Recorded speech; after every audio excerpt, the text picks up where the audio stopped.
Estás escuchando Radio Digital, El Eco de Bobadilla.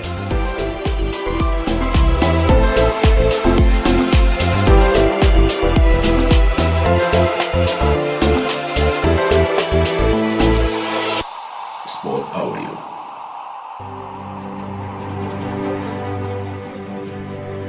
Radio Digital, El Eco de Bobadilla. Estás escuchando el programa El Desván, presentado por Aurora de la Rosa Durán.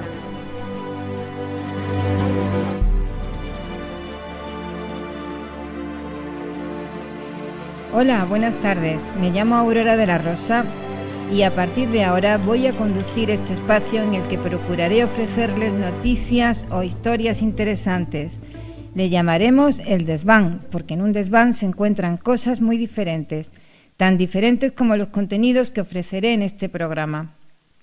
Hoy les hablaré de un hecho ocurrido en Lora de Estepa, a tan solo 25 minutos de Bobadilla. Un hecho que ha llamado la atención de toda la prensa nacional e internacional. Se trata de un descubrimiento llevado a cabo por el equipo que dirige Carlos Odriozola, investigador de la Universidad de Sevilla, que se encuentra aquí para responder a nuestras preguntas. Hola, Carlos. Hola, Aurora. ¿Qué tal? Bueno, pues venga, aquí estamos muy contentos de tenerte con nosotros para que nos cuentes una serie de cosas que tenemos mucho interés en saber. Tengo entendido que te han llamado por este descubrimiento que habéis hecho desde muchos medios nacionales e internacionales, nada menos que del Times, la BBC y ahora, ¿por qué no?, pues del Eco de Bobadilla. Pues sí, hemos tenido bastante repercusión mediática, una cosa que no se espera uno cuando está trabajando, ¿no? Ha sido un poco abrumador todo esto de los medios, que no estamos acostumbrados en la academia. Claro. Pero también da mucho gusto que se reconozcan un poco la labor, el trabajo que se hace. Claro, y bueno, esto me imagino, que ahora me lo vas a decir, pero el porqué de este interés tan enorme, porque vosotros estáis trabajando siempre y digo yo que a lo mejor no levanta tanto interés vuestras investigaciones así normalmente, ¿no? Bueno, la verdad es que las investigaciones generalmente no tienen mucha repercusión. Es a nivel, digamos, generalista. En este caso sí, porque es un tema que está muy, o puede tener una interpretación que está muy actual, ¿no? Que es el tema de la falsificación, engañar a los demás y obtener rédito de productos que no son lo que son, ¿no? Hay que ver. Bueno, pues cuéntanos, porque mejor que tú pues no lo va a contar nadie, así que dinos qué es lo que ha pasado, sí. Pues mira, nosotros tenemos un proyecto de investigación en el cual nos centramos en intentar ver de dónde vienen los materiales que encontramos en los yacimientos arqueológicos, para hacernos una idea de cómo es la economía de estas comunidades que vivieron entre hace 5 y 4.000 años aquí en la península ibérica, y uno de esos materiales que intercambian y que se traen desde el Báltico y desde Sicilia es el ámbar. Entonces estábamos estudiando unas cuentas de ámbar que son conforman unos collares o incluso forman parte de la ropa, haciéndoles como túnicas de puentecitas de collar, y muchas de ellas son de ámbar. Entonces, estábamos estudiando unas piezas de dos yacimientos, uno de Lora de Estepa y otro de Fitio. Y, pues nos engañaron porque pensábamos que eran unos ámbares y resulta que no eran ámbar, que eran unas imitaciones. Aquí empezamos a darle vueltas a la cabeza de por qué había unas imitaciones aquí en estos yacimientos y no habían comprado o no habían podido acceder a esos materiales más caros.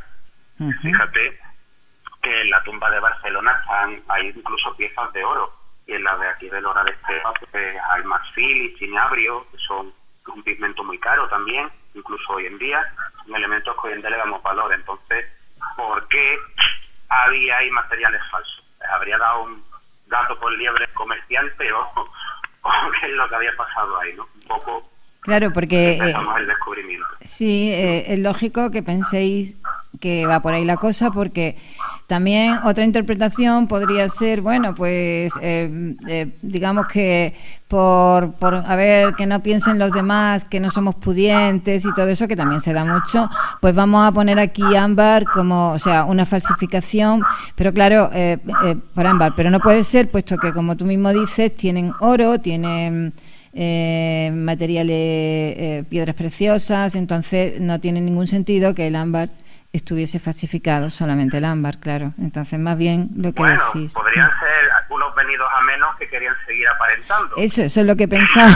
Ellos mismos unas falsificaciones, ¿no? Claro, pero como tenían oro y tenían, bueno, pues entonces a lo mejor, pero bueno, a lo mejor ya no le daba para más, sí, que eso también se da mucho, ¿no? Venga, vamos a aparentar que somos ricos. Bueno, entonces, y claro, ese es el interés que ha provocado, ha sido pues esta estafa que bueno, que nos hace ver que no tenemos solución, ¿no? Que los seres humanos desde el comienzo de nuestra historia parece que utilizamos esas malas artes. Y bueno, yo la otra pregunta que te quería hacer, porque bueno, eso ha sido, hemos dicho, en Lora de Estepa, que está a 25 kilómetros de Bobadilla. En fin, esta zona está como muy llena de estos de yacimientos y de huellas de épocas pasadas. Pero bueno, antes te quería preguntar, porque es algo que yo lo he estado pensando cuando leí la noticia, ¿por qué ponían ámbar en las tumbas? ¿Qué es lo que pasa? ¿Por qué ponían ámbar en las tumbas? Porque he pensado, que, bueno, he visto por ahí que se empleaba contra el mal de ojo, como otras muchas piedras y otras, pero en las tumbas, ¿sabes por qué? ¿O hay que imaginárselo, claro? Hombre, hay llegar a conocer la mente de una persona que está muerta y Claro. por qué hace las cosas, su conducta en general, es complicado. Es complicado. Yo pienso que hay ciertamente una serie de conductas que sí que a lo mejor podemos rastrear, y parece que, y a colación de lo que decías antes, que estas motivaciones que tenemos pues suelen estar muy ligadas al afán de poder y de riqueza y de más que el vecino. Sí. Y quién puede más y quién puede adquirir más estas cosas que no precisamente los líderes y los jefes, ¿no? Utilizaban estos materiales, el marfil, el oro, otros tipos de piedras que también son semipreciosas, tipo turquesas, que en la península el mineral se llama varicita, pero bueno, son unas piedras verdes que también son muy caras, oro, para demostrar frente a su comunidad que eran los líderes los que mandaban. Ya. Pero no solo a su comunidad, sino también a la comunidad del vecino, porque entre cuántos pueblos no hay y queda ver quién es el que más tiene, o el que tiene el ayuntamiento, la plaza del pueblo más bonita, ¿no? Claro, es lo mismo, sí, nada más que de otra manera, pero sí. Hay que fardarse. Y bueno, se las ponían porque igual que agasajamos a los muertos y les ponemos hoy en día los ataúdes más caros, el que puede poner el ataúd más caro. Claro, el panteón, vestimos, sí. Pues claro, pues se les trata pues como en vida, pues como a los líderes. Entonces les ponen pues todos esos elementos de prestigio que después quedan ahí amortizados en las tumbas. Ya. Bueno, claro, sí, es que nada, que no hemos cambiado nada, estafadores, presumidos. Dios mío. Parece que no tenemos arreglo, ¿no? No. Oye, Carlos, pero me imagino que lo de los estafadores no serían solamente aquí, ¿no? Serían en todo el mundo. Habrán estafado en todos los sitios, ¿no? Mira, hay este tipo de conducta, de imitaciones, se documentan básicamente desde que empieza a haber comercio. Sí. Mientras estas sociedades eran, cazadores-recolectores, es decir, vivían como en las selvas del Amazonas, que comían lo que recolectaban, pescaban y poco más, pues no había intercambios, no había necesidad de intercambiar nada, porque tú te movías y ibas recogiendo lo que necesitabas. Cuando se hacen ya campesinos y se asientan en un sitio, pues no todos los sitios producen todos, empiezan a intercambiar y a interconectarse entre ellos.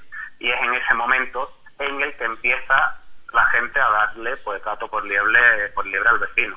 Fíjate que pues, como unos 1000 años antes que lo que hemos encontrado aquí con el ámbar, sucede en Siria, que es la zona del Próximo Oriente donde primeramente se hacen agricultores los seres humanos. Sí. Y consiguen hacer, pues lo que te he dicho, ante una piedra verde tipo turquesa, pues falsa, mezclando hueso y mineral verde, que hacen turquesas falsas. Y empiezan también a a intercambiar esos materiales falsificados. Entonces, es probable que la historia, o toda la conducta humana, esté llena de falsificaciones. El problema es que los investigadores, pues, como no tenemos fondos, pues igual que engañaban a los antiguos, nos engañan a nosotros. Y hace falta dinero para investigar y entender estas conductas. Entonces, claro, los museos están plagados de falsificaciones que creemos que son auténticas. Falsificaciones antiguas. Totalmente, a mí me lo han dicho, o sea que, y bueno, y de buena mano, hay muchas falsificaciones en los museos, sí. Y bueno, y no digamos ya los bolsos y los mercadillos, en fin, bueno. Bueno, claro. Mira, te puedo contar una anécdota cuanto a las falsificaciones, que siguen haciendo hoy en día. Sí. Estuve una temporada trabajando haciendo una estancia de investigación en el Museo del Louvre y acabaron implementando una maquinaria para determinar la edad de la cerámica, porque les estaban vendiendo, hay unas terracotas que son muy valiosas de unos italianos del siglo XIV, se llaman de la Robbia, y resulta que la mitad de la colección que había comprado el Museo del Louvre de la Robbia, la mitad, estoy exagerando, ¿no? Pero muchas de esas piezas eran falsas. Entonces han acabado implementando un método para que no engañen al conservador del Louvre, que son de los mejores del mundo. Sí, es que además las falsificaciones, mira, yo les llamo bastardos, de un Carolina Herrera bastardo, un bolso, y claro, merece la pena porque resulta que cuesta una miseria y nadie lo distingue, así que en fin, pasando del tema, digamos, que ha llamado más la atención de este descubrimiento, que es el de la estafa, que a todo el mundo, por eso te han llamado tanto y demás, porque a la gente le gusta comprobar que somos igualitos.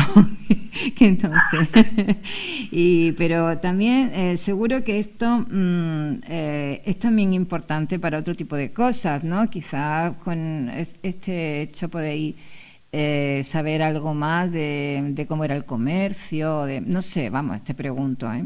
Sí, efectivamente, las investigaciones, esto no es más que digamos que un dato más para hablar acerca de lo que era la economía, el comercio en la antigüedad, y cómo estas personas se movían a lo largo de todos los territorios y interaccionaban con todo. Pues básicamente igual que ahora, ¿no? Había migraciones, personas que iban de un lado para otro, y en estos movimientos de personas pues llevaban materiales que acababan saliendo de una punta de Europa y llegaban al otro extremo.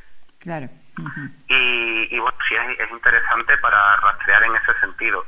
Y otro sentido interesante es el ver, ¿no? Digamos, o el intentar ver cómo se representaban esos jefes o esos líderes, porque en este momento, precisamente en el tercer milenio, está empezando a la sociedad a ser desigual. Hasta ese momento eran todos iguales, pero ahora empiezan a aparecer estos jefes, y estos jefes, como demuestran que son jefes y reclaman el trono, ¿no? Oye, de aquí yo soy el jefe y mi hijo va a venir detrás mía y no podéis elegir a otro ni nada, esto ya es así para toda la vida. Entonces, utilizaban precisamente esta riqueza y estos materiales venidos de fuera para exhibirse ante sus iguales y demostrar que ellos no eran iguales, que eran diferentes.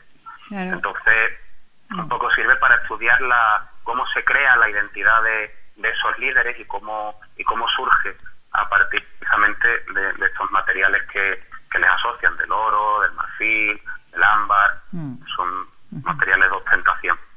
Y el ámbar, precisamente yo he visto fotos de ámbar que tienen insectos dentro, que porque parece ser que el ámbar es un poco pegajoso, ¿no? Yo no he visto nunca, no he tenido en las manos el ámbar. Bueno, el ámbar, una vez que el ámbar es una resina fósil, es la resina que sale de los pinos. Sí.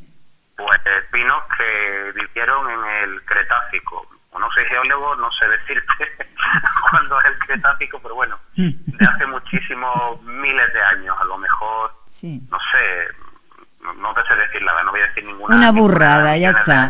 Pues no meter la pata, ¿no? Un pero montón. Bueno, esa resina a lo largo del tiempo se ha ido endureciendo y se ha convertido en lo que es el ámbar. Claro, pues como hoy en día, si hay un mosquito que estaba intentando, andaba por allí, pues se ha quedado pegado y se le ha quedado el mosquito dentro. Claro. Y bueno, eso es lo de la película de Parque Jurásico, que después sacan el ADN y demás. Nosotros, en este caso, las piezas que encontramos no tienen insectos, o sea que buscan piezas que estén limpias y además generalmente estas piezas de ámbar las recogen de la playa, las traen las mareas. Sí, porque flota en el mar, ¿no? Sí. Flota en el mar, he leído en el mar Báltico y en Sicilia. En el mar Báltico y en Sicilia, efectivamente. Bueno, también hay ámbar en la península ibérica, pero no hay evidencias de que lo hayan usado los prehistóricos. Ajá. Y porque además no tiene ese color que van buscando, que es ese color que parece oro. Si tú coges el ámbar es muy amarillo, siempre amarillo y naranja, recuerda al oro y además es translúcido. Sí. Y bueno, es una de las cuestiones por lo que lo están cogiendo. Es un material que transmite la luz y eso, pues pocas piedras lo hacen. Claro, todo lo que transmita la luz y de colorines y bueno, pues así un poco mágico, ¿no? Claro, todo eso es magia, sí. Mira, te iba a preguntar porque tú vienes por esta zona, creo que también has pasado por la Cueva de la Pileta o por Ardales, ¿no? ¿O es algo que yo me imaginaba? Sí, hemos trabajado en la cueva estamos trabajando en la Cueva de la Pileta. Sí, la Cueva de la Pileta, de las que has dicho. En Ardales no he trabajado. Ardales no. Pero bueno, sí. Bueno, pues mira, esta zona, Bobadilla, está pues muy cercana a Antequera, que fíjate el tesoro que tiene ahí de dólmenes y en fin, de épocas prehistóricas, ¿no? Y también está... De la misma época que estamos hablando de la tumba de Lora de Estepa. Fíjate. Y luego... En el mismo momento cronológico. Claro, y luego están las otras cuevas que hay alrededor, más... bueno, ya no hablamos de romanos porque hay muchísimos yacimientos, esto es un sitio muy rico, entonces en yacimientos rupestres y en otros tipo de yacimientos, vamos a llamarlos también. Entonces, ¿habría alguna razón por la que nuestros antepasados eligieron vivir aquí o es que vivían en todos los sitios? Me imagino, no lo sé. ¿Hay algo? Pues en cada momento el poblamiento depende un poco de la economía y del momento histórico. Entonces, como te he dicho antes, estas son sociedades agrícolas y buscan sitios fértiles con agua, con buenos pastos donde cultivar, porque bueno, la tecnología agrícola que tenían tampoco es que fuera una maravilla. Entonces, bueno, dependían mucho del entorno. Y después también, donde se acumula población son en los puntos estratégicos, en los puntos de paso, en los caminos. Donde siempre hay gente pasando, pues siempre hay oportunidad de negocio o de intercambio. Bueno, y de esto que una vez hablé contigo ya y me dijiste que de esto no sabías mucho, pero bueno, te voy a preguntar algo. A ver, en realidad me dijiste que era un disparate, pero te lo voy a decir. Los neandertales, es verdad que eligieron este sitio, el Chorro, por ahí, Ardales, incluso, bueno, Málaga, la Cueva del Tesoro, todo esto, fue como su último reducto, era donde se vinieron. ¿Eso sí es cierto o no? ¿Cómo? Eso no te he entendido. Sí, los neandertales.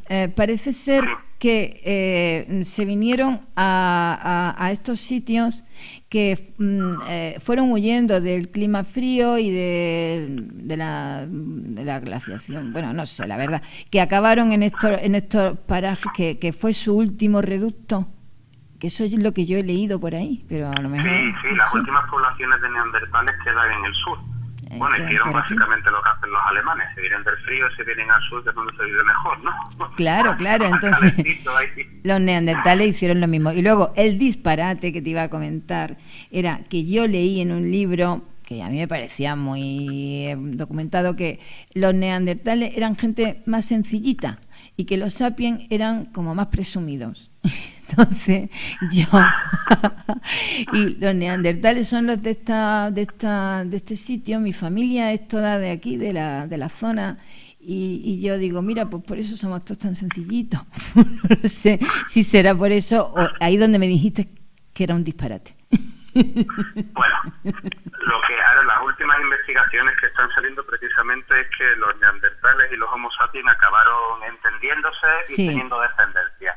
Sí, y pero... que todos tenemos un puntito de neandertal. Entonces, bueno, pues si estaban ahí en la zona y llevan de toda la vida, pues puede que tengan más carga de neandertal. Más de neandertal que de sapiens, ¿verdad? Yo creo que sí, que tienen más... Porque los neandertales dicen que no se sabían vender. O sea, que eran tan humildes que no sabían venderse, y de luego una característica.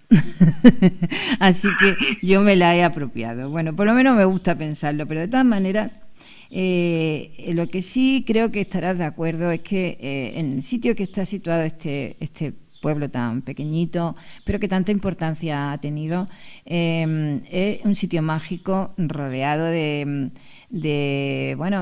naturaleza muy especial, de sitios que merece la pena conocer y por supuesto de un patrimonio prehistórico y histórico en general que es muy notable. Creo que en eso tú me darás la razón. Muy notable, además para todos los periodos. Sí. Tenemos monumentos naturales, monumentos culturales también desde la prehistoria más profunda hasta hace 4 días continuados. Bueno, imagínate Antequera, que es una cosa precioso, espectacular. Espectacular, sí, las lagunas, es precioso esto, la verdad. Y bueno, pues mira, también te quería ya aprovechar que estoy hablando contigo, pues para decirte que esta entrevista va a ser escuchada en los colegios de este pueblo. Y vamos a imaginarnos que hay algún alumno o alguna chica que está interesada en seguir tus pasos el día de mañana. Pues, ¿qué le dirías? ¿Qué tendría que hacer? ¿Cómo se tendría que mover para trabajar en esto? Pues para ser arqueólogo, ahora hay en Granada y en Sevilla, sí, y en Jaén ya por fin hay grado de arqueología, porque hasta recientemente lo que había era la formación en historia. Uh-huh. Y lo que yo sí recomendaría que a todo aquel que quiera ser arqueólogo, sí, que tiene que tener una gran vocación por no solo por y una sensibilidad patrimonial y hacia lo que es el estudio del ser humano, al fin y al cabo, que es lo que estudiamos en arqueología, uh-huh, sino también una perspectiva científica, no solo humanista. Sí. Porque hay que hacer hablar a las piedras y las piedras son duras para hablar, entonces al final sí, hay que traducir lo que nos dicen a base de maquinarias, de matemáticas, de química, de física, uh-huh, de biología, porque básicamente hacemos hablar desde a un trocito de hueso, a un trocito de musgo, a un granito de arena. Entonces tiene que tener claro que primero hay que formarse muy bien, estudiar mucho, claro, y tener vocación, que te guste de verdad. Bueno, mucho esfuerzo, pero yo creo que merece la pena por algo tan poético como hacer hablar a las piedras, ¿no? Claro, hombre, es que lo de la arqueología siempre es una profesión romántica, ¿no? Sí, tanto. ¿Qué te dedicas a hacer arqueólogo? Qué bonito, qué interesante, sí, ¿no? Sí, claro que sí. Tiene un punto de romanticismo, ¿no? Y sí, el mismo favor, el mismo bien y el mismo mal han hecho películas tipo Indiana Jones, sí, han hecho bien porque difunde la arqueología, el amor por el patrimonio, por unas investigaciones, pero por el otro lado también han dado una visión romántica de aventura y búsqueda del tesoro, que realmente no es la arqueología. La arqueología es la búsqueda de comprender las conductas o cómo han actuado nuestros antepasados. No la búsqueda del tesoro y la aventura. También tenemos aventuras, ¿eh? Claro que sí.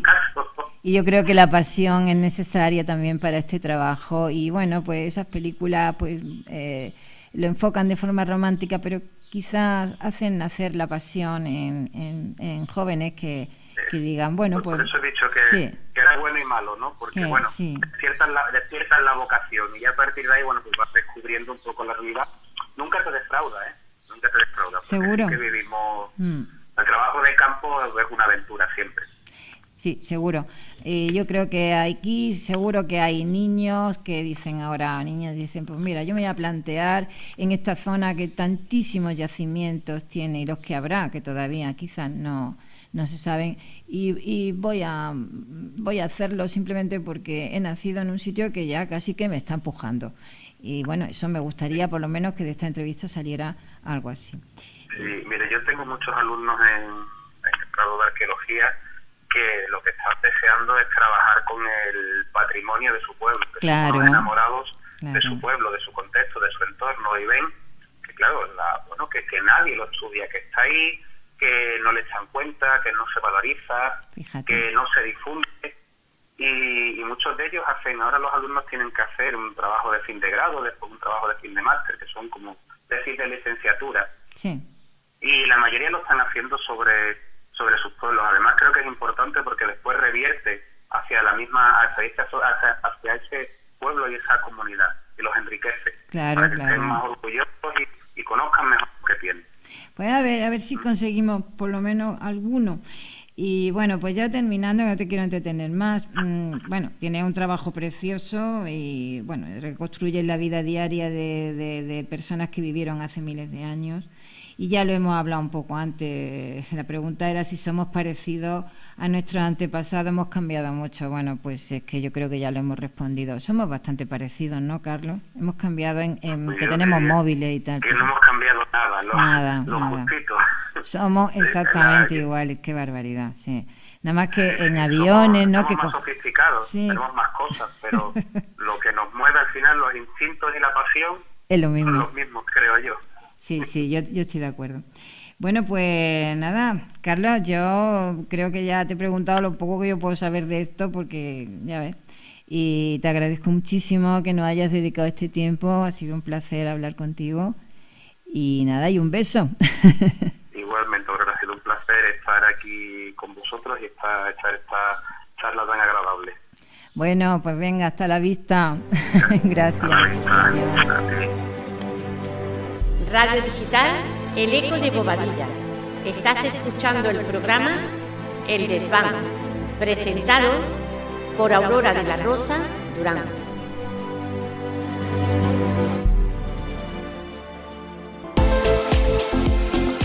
Estás escuchando Radio Digital, El Eco de Bobadilla.